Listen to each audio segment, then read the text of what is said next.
Hey y'all, really quickly, spread the word, send this everyone you know. To our 6 faithful, old faithful subscribers. Make your family subscribe. Just turn off notifications. We're trying to change platforms to YouTube Live. We want to do it live because we're a little bit over the fakeness of AI. And we want you guys to see us fail in real time and, just face plant like we normally do. It's cool. We have a barrier to entry though, and that is 50 subscribers on our YouTube channel. We're at 35. Send, share, just click. Link will be in show notes. Thank you kindly. Okay. So this week's been just fucking weird. Everything's been weird. Everybody's been weird. Your It eyebrows is a weird week, but I always feel like the week between Christmas and New Year's is like a wash week. it's Like, so weird. who It's just fucking like cares? nobody's out. People don't I care. know. People are jerks or pissed off or I don't know. It's weird. Yeah, Um, it's weird.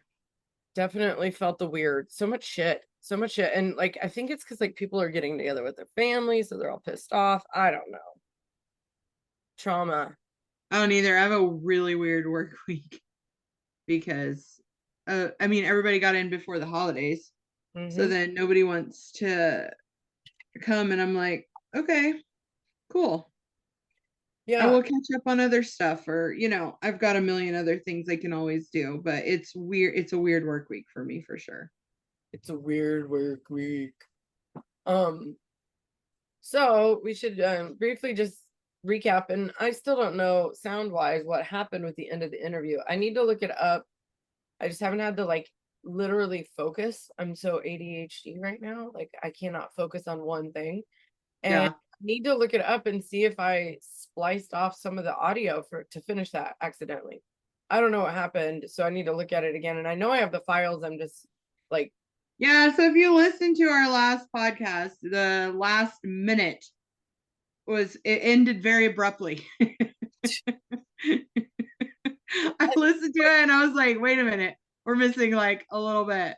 Anyway, Kathy was telling us about her, plans, and it just kind of cut off at the very end. But it was really fun to talk to her and to do that interview. And it's so interesting to talk to someone who's been in the same situations as you. yeah, Hers were very different, but still similar, um certainly nuances between the groups and stuff.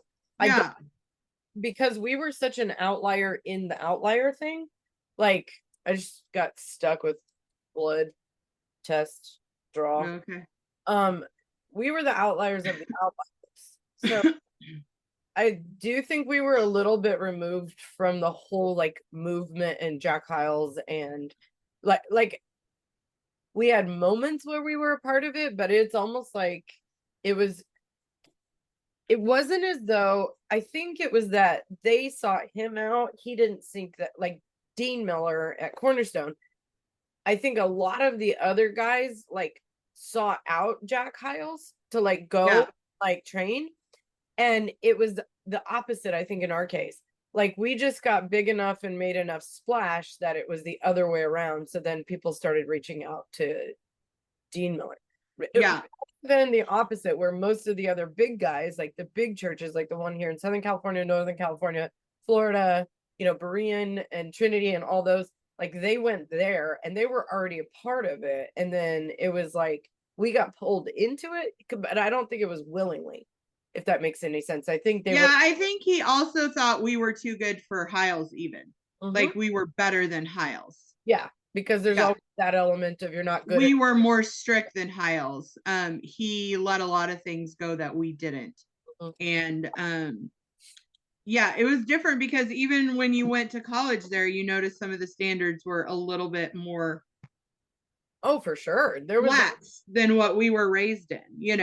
There was kids that grew up with television, girls Right. got to wear pants, um, kids that got to date in high school. Right. And it was chaperoned and stuff, but it wasn't completely off limits until after you were out of high school. Uh, Yeah. and yeah, there were even like less time spent at church, or they went to Sure. public school. Some of the kids went to public schools. They didn't Right. Bible church school. And so Right. very mixed cross swath of all of it. Yeah. And I then think whenever we were in high school is when we were more aware of Jack Hyles more than anywhere, because we would go to the youth conferences. that's partly due to Michelle Miller and Berean. No, because we went way before she was ever a part of that. But then it became bigger deal. It became bigger, sure. But we went to pastor school, and we would do all of those things. Because she didn't come into the picture until I was out of high school. Okay. Yeah. I think I only went to like one pastor school, maybe 2 youth conferences. Okay. So it was big with Matt. Yeah. He was the youth pastor at the time when I 7th grade. I went 7th grade, 8th grade. Pretty much most of my high school years, we went to, the youth conference, which was, thousands of teenagers in one place. Right. Getting saved again, and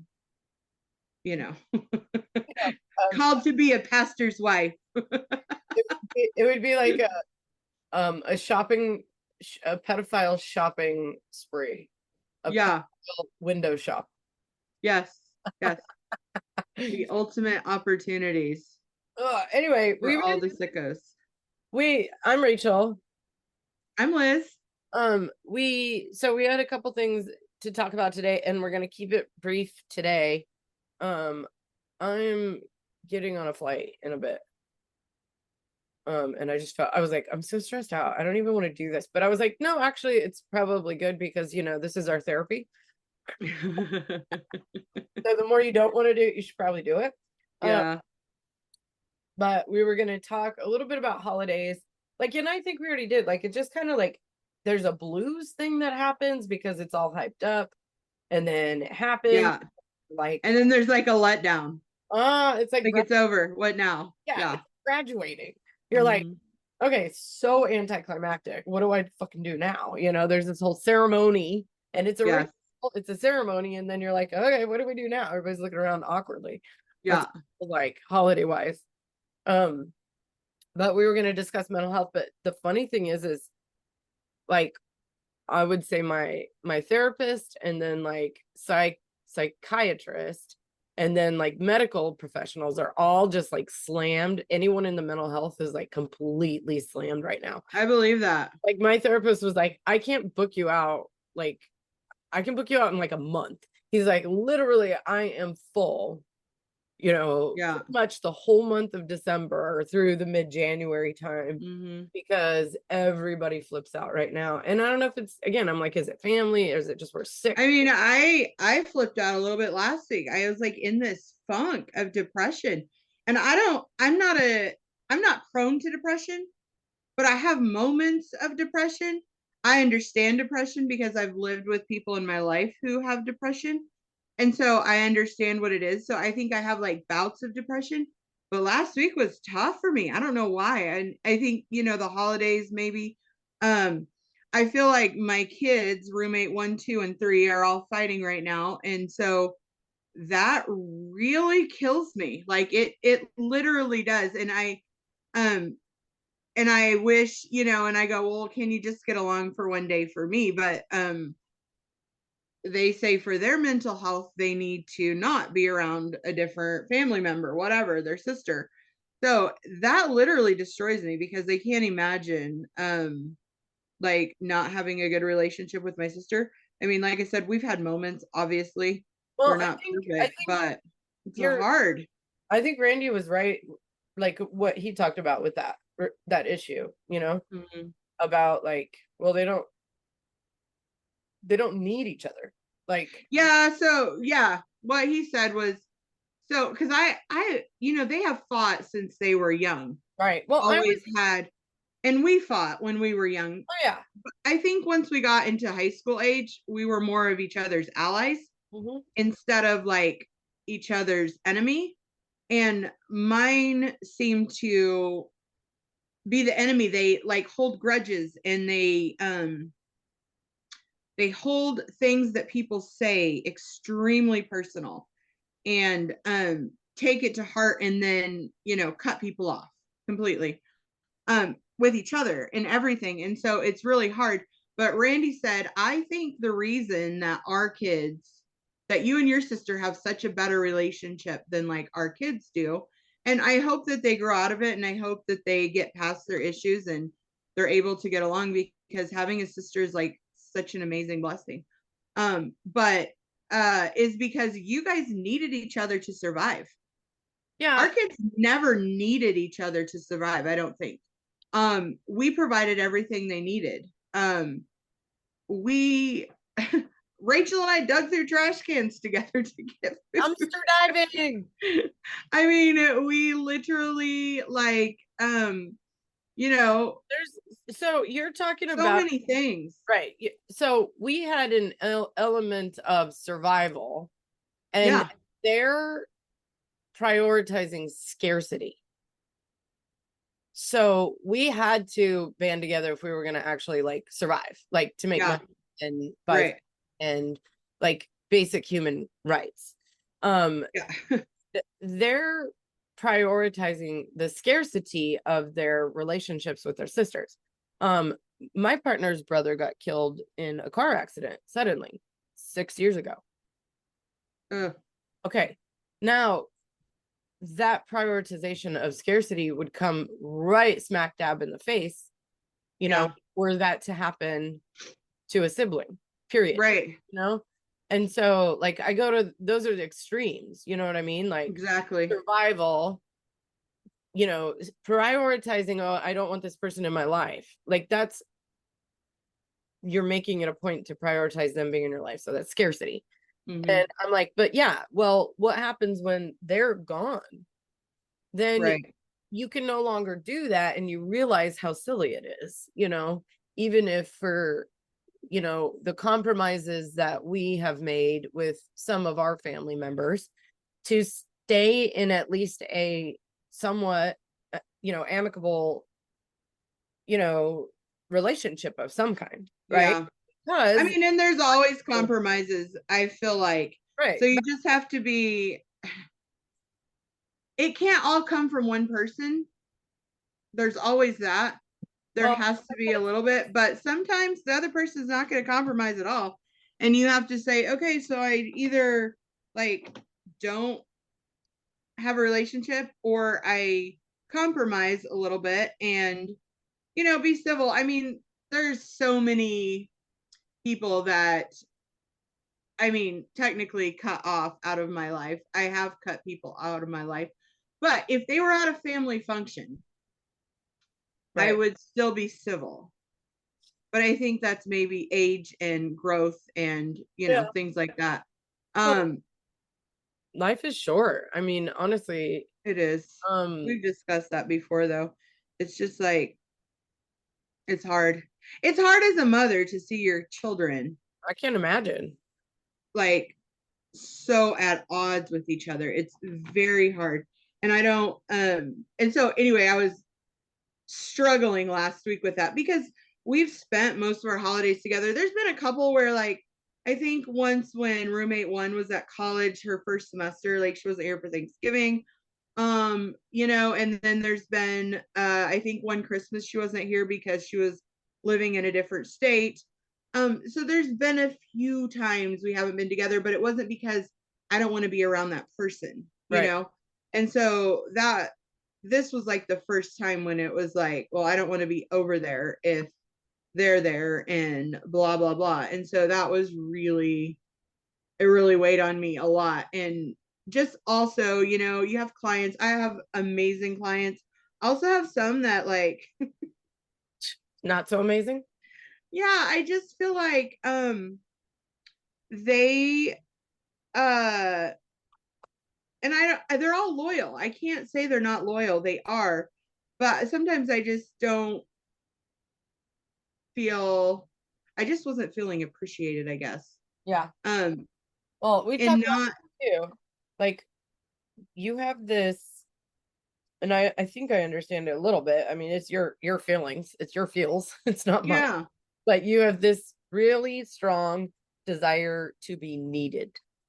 And Oh, for sure. I think it's partly like being the oldest and having people rely on you. You know what I mean? To like make decisions, and you're counted on for stuff. Yeah. And then also having 3 girls, you know, who for most of the last 25, 6 years, they Yes. needed you. And Right. Yeah, no, I definitely think that that's an issue. I think it used to come across as like people pleasing because I was like, I wanted to feel needed. So I would do whatever anybody wants. And I've grown out of that, but I do feel more fulfilled when somebody needs me and I can fix their problem. yes. It's more of a fixer than needed, maybe. But I definitely always want to fix the problem. I do appreciate being needed. So yeah, that's definitely true. I think I have grown out of the people pleasing phase because that is something that I used to live by, and I wanted everybody to be happy, and Well, I would do whatever. I bent over backwards for multiple people throughout my life, and they would not, I mean, they wouldn't, throw water on me if I was on fire. yeah. Well, And you learn that the hard way. that's I mean, it's progress, right? Because it's like Yeah. the difference is that the actions are different.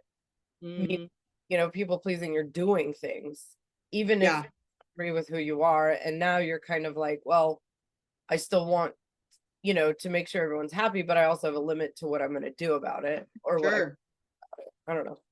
Yeah. I have similar tendencies for sure. Well, you've had some stuff going on too, though. Yeah, and I have a lot more I don't give a fuck about me than you do.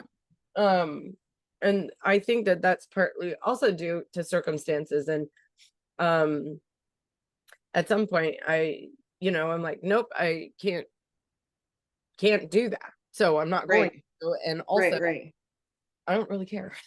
That's difference of personality too. And yes, but we have similar character traits in that if we can, we will, both of us, do things, for people. And I think I have it strong too. I just don't think it's as much as you. Yeah, I had a massive panic attack on Sunday night of last week that I haven't had one in probably, I was trying to think, it's probably been like 6 or 7 years. I think it might be a little bit longer than that. And it just caught me off guard. I haven't had one in so long, and I used to get them much more often. And this was, when you have abuse, when you're in abusive situations as a kid, it kind of sticks with you. And in my case, it's like complex PTSD. So it presents itself and rears its ugly head every once in a while.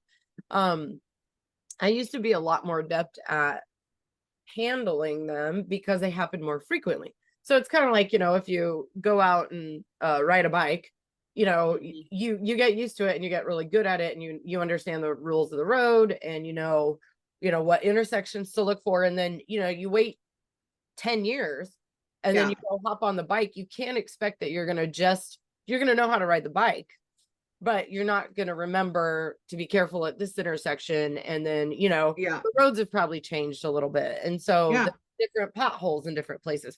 So it's the same, using that analogy. I had the tools, I know how to deal with them, but it was rusty, right? So I did. One of the really cool things about it is that because I've had a lot of therapy, I do have a toolbox of stuff so this is the first time that it's happened with a long-term romantic partner, with them at like being in the same space and having it happen in real time with them. So often it's never been with a partner, or they've been gone, or it's a different situation, but this was real time happening with a long-term serious partner. And one of the really cool things is that I was able to, even though I'm having this, and I can't describe it other than feeling like your life is in danger, and that there are, forces around you that you have no control over, and you feel as if you're going to die. Yeah. That's what it feels like.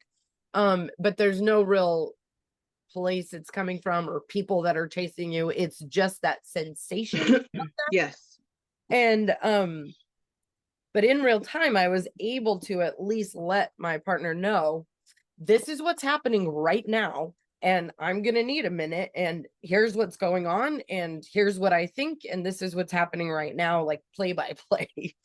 Which was really hard to do, but I also knew that he was losing it too. And that I needed to make sure that he knew that this was just an incident and it was singular, and that, it really, him being around had nothing to do with it at all. Yeah. It was me having, experiencing this thing, and that there was no correlation or causation really that could have, he was in no wrong here, and that I was trying to talk him through, he didn't trigger this for you. Yeah, seeing someone going through this and not really dealing with it. I mean, the other really interesting part is that he works with special ed kids. And he's seen a lot of shit. You know what I mean? He's had mild, severe, and moderate kids, that are all over the spectrum in terms of their disability or their issues. And I mean, right. So it wasn't as though this wasn't as like, it wasn't as though he's been sitting under a log and he doesn't understand that there's trauma. Yeah. But also it was, I think, helpful for him to have me vocalizing what was going on at the time. And then, we can talk about it because it is mental health awareness, mental health care restriction month, because nobody's around because everybody needs mental health care right now. But it is worth mentioning that these are the consequences of what a independent fundamental Baptist church and that environment bring. These are the direct result of this, absolutely, this type of thing. And they don't just last in the moment. The moment is acute, right? It's acute. It happens. It's boom. It's there. And then you have to sit there and sort through the rest of it. Like a giant dump truck of laundry just got dumped on there, and you have to fucking sort through the whites and the colors and the wools and the right. So you have to sit with that dump truck of shit that just got poured on top of your head. For however long it takes to sort through it. And that I've had times in my life where they've lasted up to a year. And what I mean by lasted is that the results or the effects of it last that long. I discussed this at length because it sucks, because I like food and I like wine and I like good food and good wine, right? And there's just residuals are like, you're always on edge. I'm hyper alert constantly all the time now. There's this constant sense of dread that just goes through you when you go outside. Even in the house, sometimes I feel it, where I'm just freaking out about nothing at all. And then there's like body temperature dysregulation. So you get really, really hot all of a sudden. Explain why. And it's not a hot flash hot. I know these are worse. Or you just get freezing cold all of a sudden. So there's body temperature dysregulation. There's I have a constant, I'm not nauseous, but it feels like I'm about to be nauseous all the time. So it's like the lightest version of morning sickness, but 24 hours a day. Dry mouth, itchy, watery eyes, very, very hyper sensitive, like emotionally, physically, like my body hurts, it aches all over. The first 2 days afterward, I just felt as though I had been hit by a dump truck. So physical pain, like in your bones, in your organs, like not headaches, because I don't think I've really ever had a headache, but these weird splurges of electricity that go up the back of your head and then sometimes just whack you right in the forehead like you've been slain with the spirit.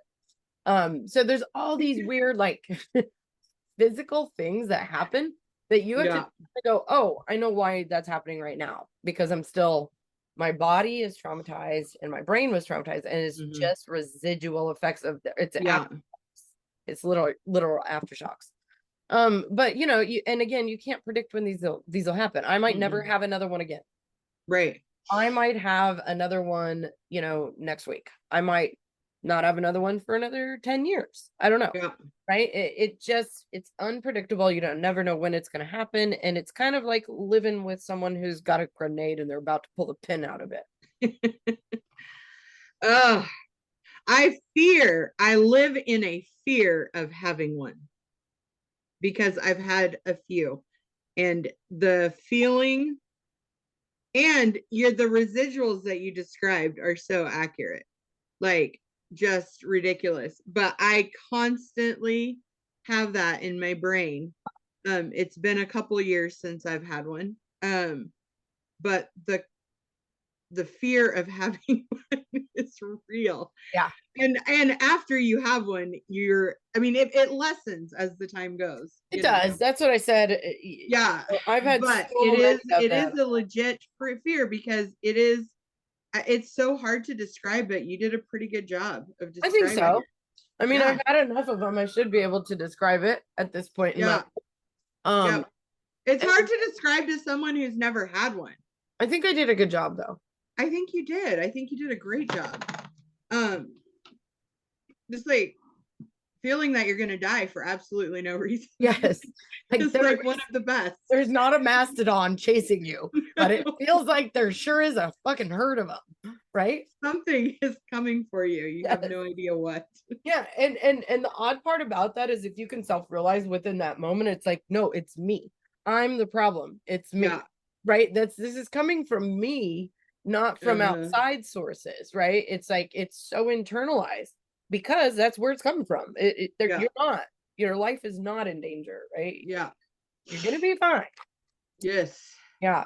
I think we discussed this a little bit, but yeah, I'm cracking up when we're talking about this, thinking about Kathy's comment last week about you're not allowed to have mental health. Like, that's just not like, no, when you checked in here, that is not a box. You cannot check that box. You don't. So we're going to give you a bunch of household chores and you're going to be so overwhelmed with so much work that you can't have mental health. Yes. Oh my God. I related to that so much. Yes. It's so true. That was so true. Oh my God. And we've had plenty of mental health stuff in our family, but again, I think the first 18 years of my life, we didn't discuss it. It was no. Oh, well, there's that. Mom need to pray more. She definitely had depression. She had so much, and of course it was undiagnosed or untreated because the church was the answer. Oh, yeah. But as kids, we didn't know what depression looked like. Yeah. But looking back, oh yeah, we're like, oh yeah, that's what that was. Yeah. Bring it. Winner. Yeah. Yeah. But I mean, in years since she's gotten, professional help. And sure. Yeah. I mean, working on it, it's something you don't really get cured of.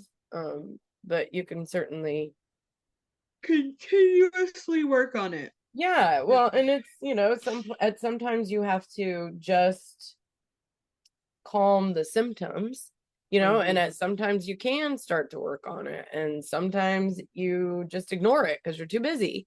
And sometimes it slaps you in the face and you go, oh yeah. I mean, the odd thing about this one for me too is that I'm currently in therapy. Like, and I kind of knew I needed to be, and I'm not sure exactly why, but this year's been rough. This year's been a lot of triggers. I've handled it relatively well, but again, I do appreciate the fact that I have someone I can talk to about it.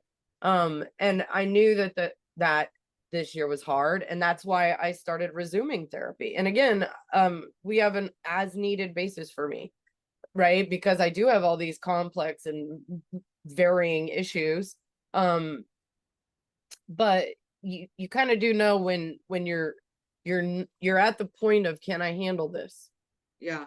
You know, I don't know. If I'm asking myself that, then that's the time that I know, okay, you might start to make some time for yourself and get in, because otherwise you're going to lose it, you know, on a client or your kid or your sister, you know, or someone nearby, which doesn't support anyone. It doesn't help, you know. You need to take care of you so you can take care of everyone around you. Right. Which is one reason why I'm curious why you haven't, because I'm like, if you know, you want to take care of everyone, you got to take care of you first. You know, it's like, put your own oxygen mask on first. Oh, I know. But that's one of the best things that you did, in terms of roommate 2, is that as soon as you identified the issue, you got help, like, immediately. Well, of course. Part of my long-term mental health precariousness is because I didn't get help until, you know, 8 years after the fact. Sure. And that is medically documented and shown to be very, very true, that the sooner you can get in, you know, with these things, the better, right? Well, let's talk about the insane cost of getting mental health and the difficulty in getting mental health, because that is for fucking real. And not just that. So there's cost.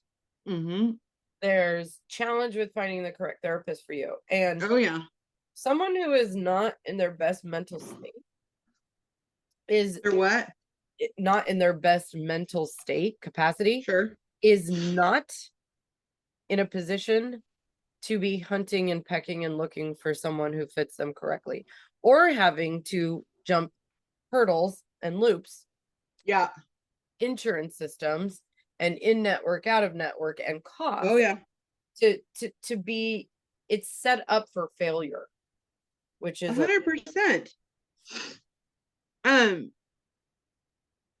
It's so bad. My roommate 1 has struggled in her adult life a lot with things that have happened to her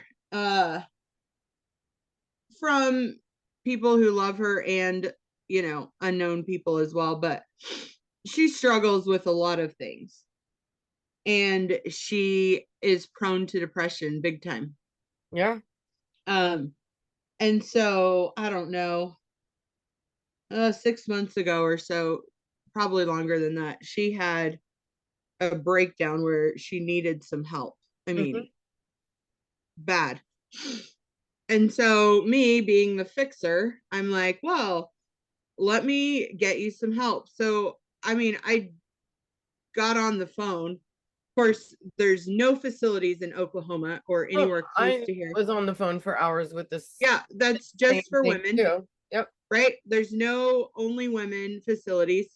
She's a young girl who doesn't want to be in a co-ed situation with a bunch of men who are also having mental health issues. So I'm like, well, let's figure this out. So I got a hold of this one place, and they said, oh my gosh, yes, bring her here, blah, blah, blah. Worst decision ever, probably, because she has trauma from her mental health experience, you know, where she was trying to get help. Not one bit of help. She was there for, I'm going to say, 6 days, and talked to one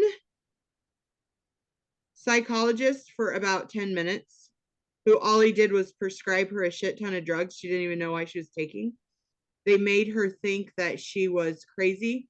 She got personally attacked by a fellow person in the mental facility. It was the world's biggest nightmare. I'm not kidding. It was absolutely freaking awful.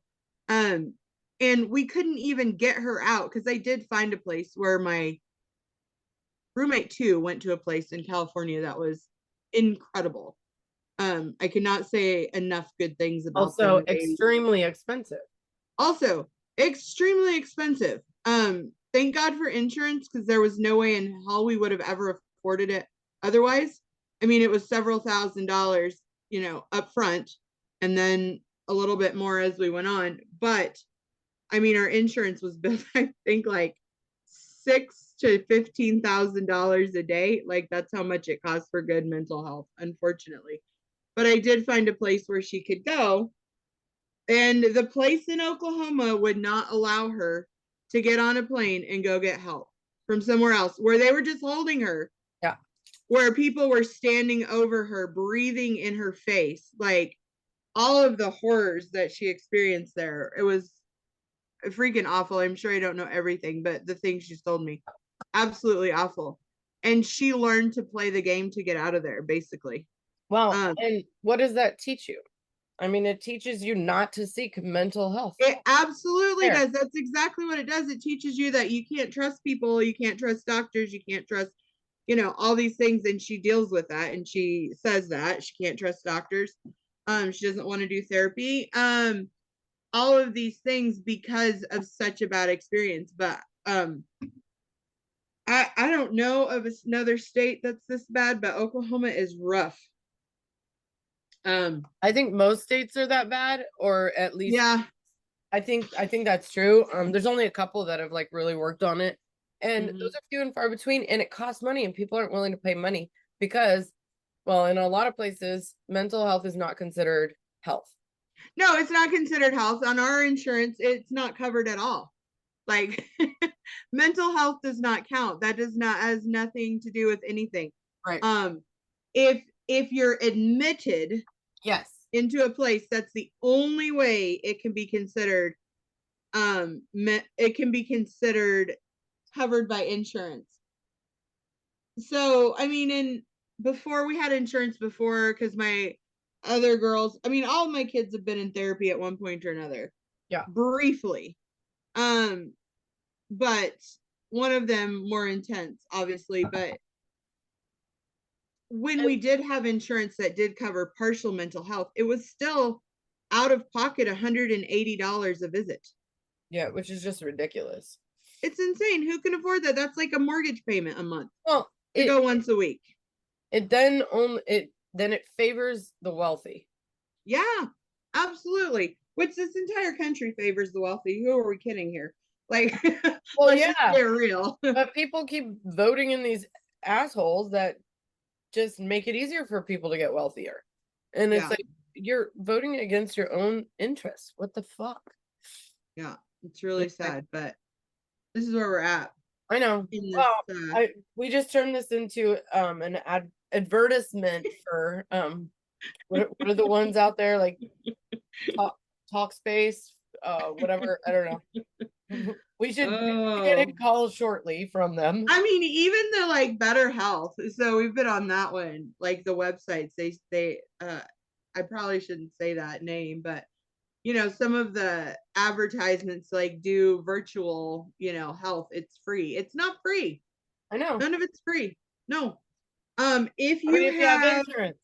If you have state funded insurance, it might cover, you know, most of it, but then you're waiting on a list of like and 5 million people, and you're lucky to find someone. Right, and by the time you find someone, your issue may have passed, or you're dead. The thing is, then you're not matched up with a therapist that actually works for you, and that is absolutely determinant on what their training is. I had a point in my life where I wouldn't see anyone who was didn't have a PhD, because I was like, you don't understand. And this was before any of the hype came out with like Let Us Pray, you know, in the movement. But I couldn't. No therapist really understood me, and to this day, I have yet to find a therapist who actually gets it and understands the environment and what I grew up in. Yeah, so I have had to start to play the game a little bit. So then I come into a new therapy setup or with a new therapist, and I have to talk in their terms to explain to them what I have, what I've been diagnosed hospice, and then I give them like the elevator pitch because it's annoying as hell to have to relive your trauma with every new therapist you go to, because that's what happens. And then people get like, hang on, I might have to end this quick. We're hanging here. Okay. Anyway, yeah, we might have to say goodbye. Here in a second. But anyway, yeah, because I gotta go get on the flight here. But point being is it's expensive, but it's worth it if you can get therapy. It is worth it. I definitely don't think there's many people who have said I regret getting therapy. Yeah. And I mean, I'm gonna say my roommate one will say that, but she really didn't get therapy.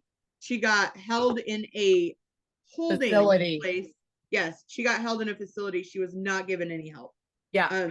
By an actual therapist at all. Right. And that's 90% of the time what happens with people. So they just give up, and then yeah, I mean, because it's hard, and it shouldn't be that hard. If you're struggling with your mental health, it should be more accessible. Absolutely. Yeah. And unfortunately that's not the case, but I know. Well, I don't know what to do about it. There are no solutions here. It's not our job. It's not, but if you can find help, you need to. Absolutely. Yeah. And especially during the holidays when everything's just so heightened, and you have to pregame it.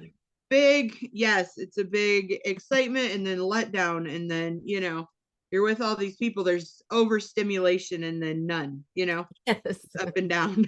Extremes are us. Yes, Absolutely. All right. Well, I feel like that was a very depressing episode, but I mean, it's kind of apropos. How's that new grandbaby? My grandbaby's amazing. Good. She is. There's your silver lining, sister. I know. There is. She is so amazing. I literally held her for hours this weekend during Christmas time. Good. Oh my God, there's nothing like holding a baby. Talk about therapy. No, absolutely. Absolutely not. For me. Oh, it just makes you happy and have all the feels. I love it. Nope, definitely. Nope. Okay. Well, we all right. I'm glad you're enjoying her. Amazing. I do. I love her. All right. A lot. Yep. Okay. Well, take care of you. I love you. And we'll love you. Have a fantastic trip. Thanks. All right. Bye. Bye. In 1998, I was the whistleblower in a massive pedophilia case involving the Independent Fundamental Baptist Church, Cornerstone Baptist Church in Colorado Springs, Colorado. I was the lead key witness in a case that took down an entire network of child abusers. Charles D. Miller was sent to prison, and this was prior to the statute of limitations law being lifted in Colorado. In fact, shortly thereafter, it was lifted, and he would have gotten life in prison. My sister and I wrote a book about what it was like growing up in the cult. We're looking for publishers. We are going to self-publish, but we need your help. If you know of anyone, hit us up. Contact info is in the show notes. Thank you kindly.